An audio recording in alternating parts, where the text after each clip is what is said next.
Magandang umaga mga ka-vlogger, mga ka-idol ko diyan, mga ka-biyahero ko diyan, mga ka-biyaherong vlogger ko diyan, mga ka-biyaherong vlog ko diyan, sa mga shoutout sa mga kahit na konti pa lang yung nag-subscribe sa atin, tapos yung mga nanonood, shoutout sa inyo sa lahat ng mga nanonood.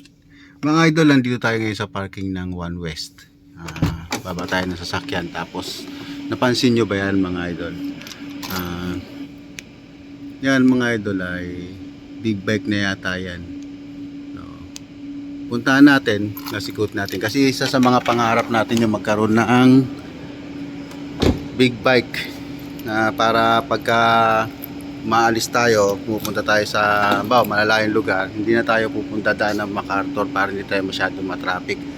Ngayon mga ka-vlog, mga ka-idol ko dyan, ayan yung motor. Isa sa mga pangarap natin yan kasi pupunta tayo sa mga malayo, dadaan na lang tayo ng NLEX, SCTEX, Calax, mga ganun, sa SLEX, di ba?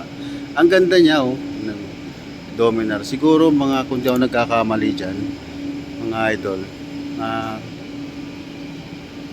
400cc, yun siguro, no? Kasi alam ko hindi yata pwede mag-parking dito sa baba yung pag mababa yung cc, pero maganda siya. Black siya, di ba? Dominar. Diba?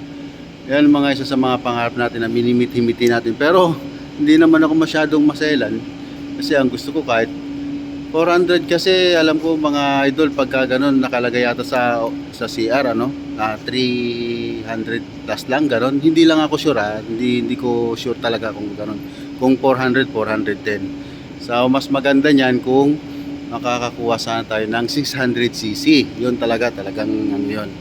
Oo, talagang pasok na pasok sa mga highway yon. Bago tayo umakyat doon sa taas sa office na pupuntahan ko, nakita ko kasi to, napansin ko kaya tingnan ko lang siya. Ayan, ang ganda niya, di ba? 400 siya, nakita naman pala 400, Dominar 400. So, hindi lang natin alam kung sa CR niya nakalagay talaga yung 400cc. Kaya yun. Kaya nakita ko lang parang yung nagandahan talaga ako kasi magangkas ka ng chicks dyan. Wag nagangkas ka ng chicks dyan. Oh, di ba idol? Pagka maalabas tayo mga idol, di ba? Pagkatas may angkas ka ng chicks dyan, no? Nakita yun sa mga skyway pagka may mga motorbike na malalaki tapos may mga angkas ng mga chicks, di ba?